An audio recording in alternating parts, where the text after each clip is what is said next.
আজকের গল্প bonus. Calling bell বাজছে, নিশ্চয়ই আমার শ্রীমান মহাশয়। খুব ইচ্ছে করছে নিজে গিয়ে দরজাটা খুলে দিই, কিন্তু হাতে বেসন, গ্যাস ওভেনে বেগুনি, রেখে যেতেও পারছি না। কেউ খুলছে না কেন? অনু, এই অনু, দেখ তো কে এলো। দাদাভাই এসেছে বৌদি। আমার একমাত্র ননদ অনুরাধা বলতে বলতে রান্নাঘরে এসে হাজির। তোমাকে কোনো হেল্প করতে হবে বৌদি? না রে পাকা বুড়ি, কিছু করতে হবে না, আমার প্রায় শেষ। তুই যা, দেখ তোর দাদাভাইয়ের কিছু লাগবে কিনা। হ্যাঁ লাগবে তো, তাহলে দিয়ে আয়। দাদাভাইয়ের যেটা লাগবে সেটা তো এখানে, বলে কেমন মুচকি মুচকি হাসছে পাকা বুড়িটা। আমি বললাম কি? অনু বলল তোমাকে লাগবে দাদাভাইয়ের। তবে রে পাজি, বলে যেই ওকে ধরতে যাব অমনি ও দৌড়ে রান্নাঘর থেকে বের হয়ে যায়। আর ঠিক তখনই আমার শ্রীমান রান্নাঘরের দরজায় এসে দাঁড়ায়। মুখটা কেমন যেন থমথমে হয়ে আছে। মুখে একটা অনিচ্ছাকৃত হাসি টেনে বলল, দাও শরবতটা বানিয়ে ফেলি। অন্য দিনের মতো বলছে না। জবা জল দাও, জবা চিনিটা কোথায় রেখেছো? আর চুপ করে নিজের মনে কাজ করছে। হঠাৎই ওর এই চুপ হয়ে যাওয়াটা আমার চোখে লাগছে।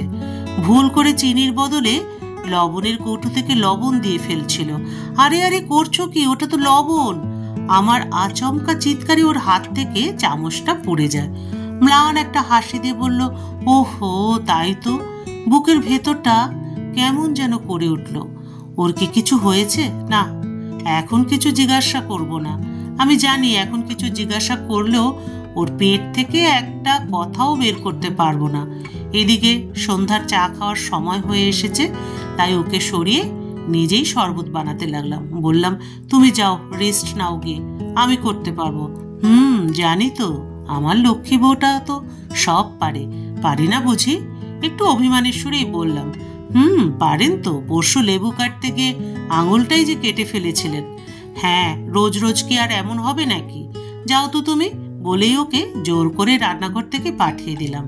চা, বেগুনি, মুড়ি সাজিয়ে টেবিলে রেখে শ্বশুরমশাই শাশুড়ি মাকে ডাকতে গেছি। সাথে আমার পাকনা বুড়ি ননদটাও যুক্ত হয়েছে আমাকে হেল্প করার জন্য। আমার বিয়ে হয়েছে বেশি দিন হয়নি, এর মধ্যে পরিবারের সবাইকে কেমন আপন আপন লাগে।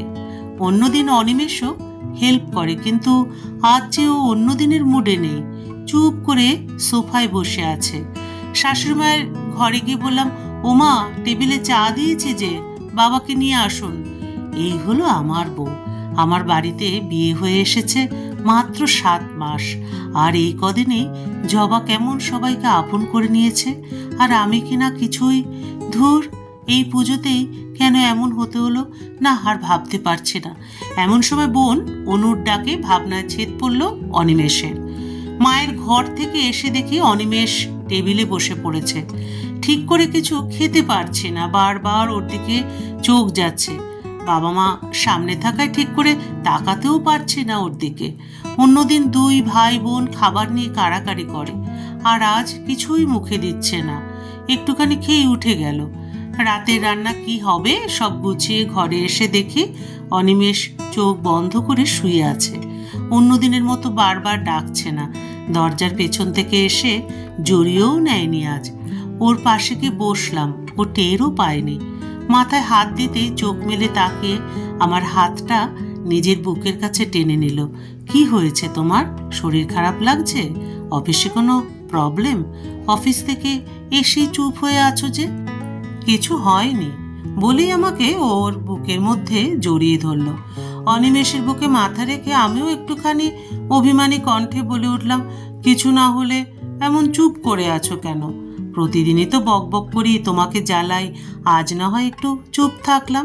আর তুমিই তো বলো পাজি বর, অসভ্য বর, খালি বকবক করে, তাই আর চুপ করে আছি। বলে হেসে উঠল। আমি কিছু বুঝি না কেন জানি, খুব রাগ হলো। ঠিক রাগও না, কষ্ট। ওকে আরো শক্ত করে জড়িয়ে ধরলাম। আমার এমন শান্তবর চাই না, আমার অসভ্য পাজিবরই চাই বলে কেঁদে দিলাম। ও আমার হঠাৎ এমন আচরণে মোটেই প্রস্তুত ছিল না। মাথাটা বুক থেকে তুলে ওর 2 হাত দিয়ে আমার মুখটা তুলে বলে, এই জবা কি হচ্ছে এটা? কাঁদছো কেন? মাথাটা ওর বুকে রেখে বললাম, তবে বলো তোমার কি হয়েছে, এমন চুপ হয়ে আছো কেন হঠাৎ? অনিমেষ আমার কথার কোনো উত্তর দিল না। গোপনে ছাড়া দীর্ঘশ্বাসটা বুকের মধ্যে কেমন ধাক্কা দিল। কি হলো, চুপ করে আছো কেন বলো?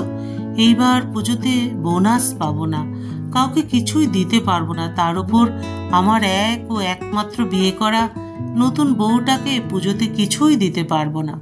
বিয়ের পর এটাই তো তোমার প্রথম পুজো। সব মেয়েরাই আশা করে বিয়ের পর প্রথম পুজোতে একটু স্পেশাল হবে। আমি তো তোমার বর হওয়ারও যোগ্য। আমি ওকে আর কিছুই বলতে না দিয়ে ওর মুখ চেপে বললাম, আপনার লেকচার তো শেষ হয়েছে, লেকচার গাইড। এবার আমি বলি, পাজি বর, অসভ্য বর, এই কথা সাধে কি বলি? তুমি একটা ওরাংওটাং। আমার কিছুই লাগবে না। এই সামান্য ব্যাপারে কেউ মুখ প্যাঁচার মতো করে রাখে? আর তুমিই তো বলে দিলে আমি নতুন বউ। তা নতুন বউয়ের সব কিছুই তো নতুন। কতগুলো শাড়ি আছে নতুন, এখনো পরাই হয়নি। ওগুলো দিয়েই আমার পুজো হয়ে যাবে, বুঝলি ওরাংওটাং? আর হ্যাঁ, এই পুজো আমার জন্য সত্যিই স্পেশাল। এইবার তো আমার বর আছে, শ্বশুরবাড়ি আছে, এটাই তো আমার বোনাস, আমার সবচেয়ে বড় গিফট। আমার কথা শুনে অনিমেষ আমার দিকে হাঁ করে তাকিয়ে আছে। এই মুখ বন্ধ করো, মশা ঢুকে যাবে। আর আমার কাছে কিছু টাকা আছে, তা দিয়ে বাবা মা আর অনুর জন্য কিছু কিনে দিও। টাকা? অনিমেষ বলল, তুমি টাকা পেলে কোথায়? বারে, সবাই যখন আমাকে দেখতে এলো, আমাকে আশীর্বাদ করলো না ওই টাকা দিয়ে, ওই টাকা কি আমি খরচ করেছি নাকি? অনিমেষ আমাকে শক্ত করে জড়িয়ে ধরলো। জবা, আমাকে তুমি ক্ষমা করে দিও। আবার বলেই ওর চুলগুলো মুঠি করে টেনে ধরলাম। উহ, ব্যথা পাই তো। আর যদি এসব বলো না, একটা চুলও আর মাথায় আস্ত থাকবে না, বলে দিচ্ছি। ওকে ওকে, এইবার তো চুল ছাড়ো। হ্যাঁ, ছাড়ছি। তবে আমার একটা জিনিস লাগবে। কি লাগবে? আমার এই পাজি বরটাকে, আর আর আর ওই ওরাংওটাংটাকে। আমি বুঝি ওরাংওটাং? হ্যাঁ, তাই তো। আমাকে আর কখনো চিড়িয়াখানা ঘুরতে যেতে লাগবে না, বলে দুজনে হেসে উঠলাম। অনিমেষ আমার কপালে একটা ভালোবাসার পরশ এঁকে দিল। পুজোর আগেই পুজোর আনন্দ, কি শান্তি। জবা বুঝিয়ে দিল, জীবনের সবটাই বোনাসের টাকা নয়, কখনো কখনো শুধু একজন মানুষই যথেষ্ট, যে তোমাকে ভালোবাসে নিঃস্বার্থভাবে। গল্পের সমাপ্তি এখানেই।